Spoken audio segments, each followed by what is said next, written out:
नमस्कार, मी कृपा Sapkal. News uncut मध्ये आपलं स्वागत. पाहूया देश विदेशातल्या टॉप 15 घडामोडी. आफ्रिका देशामधील माली येथे मोठी दुर्घटना घडली आहे. एका सोन्याच्या खाणीचे भूस्खलन होऊन ही खाण कोसळली व यात 73 जणांचा मृत्यू झाला. या घटनेनंतर तातडीने बचाव कार्य सुरू करण्यात आले व हे सर्व मृतदेह ढिगाऱ्याखालून बाहेर काढले असल्याची माहिती मिळाली आहे. माली सरकारने या दुर्घटनेबाबत शोक व्यक्त केलाय. निज्जर हत्याकांड प्रकरणानंतर आता भारत आणि कॅनडामधील आणखी एक वाद समोर आलाय. कॅनडाच्या निवडणुकीत भारताचा हस्तक्षेप असल्याचा आरोप लावण्यात आलाय. एका इंग्रजी वृत्तपत्राच्या वृत्तानुसार कॅनडा 2019 आणि कॅनडा 2021च्या फेडरल निवडणुकांमध्ये परकीय हस्तक्षेपाची चौकशी करत आहे आणि या संदर्भात तपास आयोगाने भारताशी संबंधित अनेक माहिती देण्यास सांगितलंय. महत्वाची बाब म्हणजे यापूर्वी या प्रकरणात चीन आणि रशियाच्या हस्तक्षेपाची चर्चा होती, मात्र आता या यादीत भारताचेही नाव आले. इस्रायल आणि हमास यांच्यातील युद्ध संघर्ष आणि हिंद महासागरातील वाढते हल्ले यामुळे वाहतुकीवर परिणाम होतोय, असे एका उच्च भारतीय मुत्सद्याने संयुक्त राष्ट्र सुरक्षा परिषद सदस्यांना मंगळवारी सांगितलंय. भारत या मार्गे मोठ्या प्रमाणात तेल आयात करतो, परंतु हल्ल्यांमुळे जहाज वाहतुकीवर परिणाम झालाय. त्यामुळे भारतात इंधन टंचाई निर्माण होण्याची शक्यता आहे असे सांगण्यात आलंय. प्रजासत्ताक दिनाचे प्रमुख पाहुणे फ्रान्सचे राष्ट्रपती इमॅन्युएल मॅक्रॉन आज जयपूर येथून 2 दिवसीय भारत दौऱ्याची सुरुवात करणार आहेत. मॅक्रॉन यांच्या स्वागतासाठी पंतप्रधान नरेंद्र मोदीही जयपूरला पोहोचणार आहेत. हॉटेल ताज रामबाग पॅलेसमध्ये दोन्ही नेत्यांमध्ये द्विपक्षीय बैठक होणार आहे. दोन्ही नेते संरक्षण, सुरक्षा, व्यापार, हवामान बदल, स्वच्छ ऊर्जा आणि विद्यार्थी आणि व्यावसायिकांसाठी व्हिसा या क्षेत्रांमध्ये सहकार्य वाढवण्यावर ही चर्चा होणार आहे. दिल्ली, हरियाणा, पंजाबसह देशातील अनेक राज्यांमध्ये थंडीची लाट कायम आहे. हवामान खात्याने दिल्ली, पंजाब, हरियाणा, चंदीगडमध्ये पुढील 24 तासांसाठी कोल्ड डे अलर्ट जारी केलाय. उत्तर प्रदेश, राजस्थान, मध्य प्रदेश, उप-हिमालयीन पश्चिम बंगाल, सिक्कीम आणि बिहारच्या बहुतांश ठिकाणी तीव्र थंडी कायम राहील. 25 आणि 26 जानेवारीला थंडीचे दिवस राहण्याची शक्यता हवामान खात्याने व्यक्त केली आहे. यासोबतच उत्तर भारतात पुढील 5 दिवस धुक्यापासून दिलासा मिळणार आहे. सागरी क्षेत्रात चीनकडून भारताला सतत आव्हाने मिळत आहेत. या पार्श्वभूमीवर भारत हिंद महासागरात आतापर्यंतचा सर्वात मोठा वॉर गेम आयोजित केलाय. यामध्ये अमेरिका, जपान, ऑस्ट्रेलिया, फ्रान्स, दक्षिण कोरियासह 50 देशांच्या नौदलांचा समावेश असेल, तर 20 देश या वॉर गेम मध्ये युद्धनौकांसह सहभागी होणार आहेत. नौदलाच्या सहभागाच्या दृष्टीने हा आतापर्यंतचा जगातील सर्वात मोठा युद्ध सराव असेल.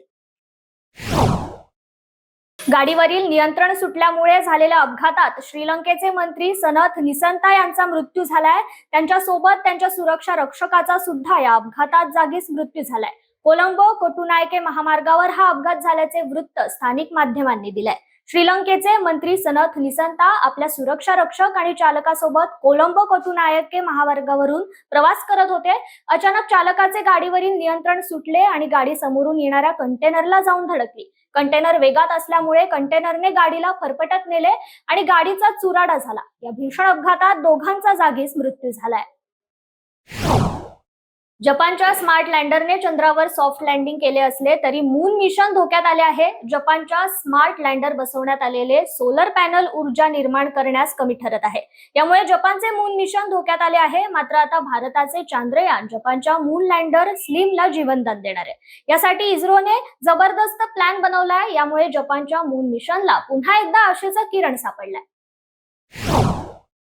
धुक्यामुळे अनेक अपघात होत असून लोकांचा जीव जात आहे. उत्तर प्रदेशातील शहाजहापूरमध्ये झालेल्या भीषण अपघातात 12 जणांना प्राण गमवावे लागलेत.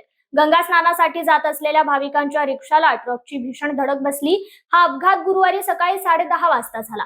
शहाजहापूरमधील मदनापूर क्षेत्रातील दमगडा गावातील भाविक पौष पौर्णिमेनिमित्त गंगा स्नानासाठी जात होते. यावेळी त्यांच्या गाडीला हा अपघात झालाय. बरेली फरुखाबाद महामार्गावर हा अपघात झालाय. कर्नाटकच्या राजकारणात मोठी खळबळ उडाली आहे. कर्नाटकचे माजी मुख्यमंत्री जगदीश शेट्टर भाजपमध्ये परतले. दिल्लीत त्यांनी अमित शहा यांची भेट घेतली. पक्षांतर्गत कारणामुळे 68 वर्षीय शेट्टर हे भाजपपासून वेगळे झाले होते. एका वर्षाच्या आत त्यांनी पुन्हा भाजपमध्ये प्रवेश केलाय. ऑस्ट्रेलियातील व्हिक्टोरिया येथील फिलिप आयलंड बीचवरती बुडून 4 भारतीयांना आपला जीव गमवावा लागलाय. मृतांमध्ये 3 महिलांचा समावेश आहे. कॅनबेरा येथील भारतीय उच्चायुक्तांनी याबाबतची माहिती सोशल मीडिया एक्स वर शेअर केली आहे. यामध्ये 3 जणांचा जागीच मृत्यू झाला, तर मेलबर्न मधील अल्फ्रेड रुग्णालयात उपचारादरम्यान एका महिलेचा मृत्यू झाल्याचं सांगण्यात आलंय. आयोगाने या घटनेबाबत माहिती देताना म्हटलंय की मेलबर्न मधील भारतीय दूतावासाची टीम सर्व प्रकारच्या मदतीसाठी पीडितांच्या मित्रांच्या संपर्कात आहे. त्यांनी मृतांच्या कुटुंबियांप्रती शोक व्यक्त केलाय. पुणे आंतरराष्ट्रीय चित्रपट महोत्सवात राहगीर दी वेफरर्स या सिनेमाचं स्क्रीनिंग पार पडलं. या चित्रपटात मुख्य भूमिका बजावणाऱ्या आदिल हुसेन, तिलोत्तमा शोम, नीरज काबी आणि ओंकारदास माणिकपुरी यांनी हजेरी लावली आहे. या चित्रपटात गरिबीने त्रस्त असलेल्या लोकांमधील भावनिक नातेसंबंधांचे चित्र करण्यात आलंय. या चित्रपटात कलाकार उदरनिर्वाहाच्या शोधात प्रवास करताना दिसत आहेत. यामुळे सिनेमा एकमेकांशी निर्माण झालेल्या नात्याभोवती फिरतोय. या चित्रपटाचे राहगीर द वेफरर्सचे चित्रीकरण झारखंड राज्यात झालंय. आयसीसीने 2023 मधील सर्वोत्तम कसोटी फलंदाजासाठी या वर्षात चांगली फलंदाजी करणाऱ्या 4 फलंदाजांची निवड केली होती.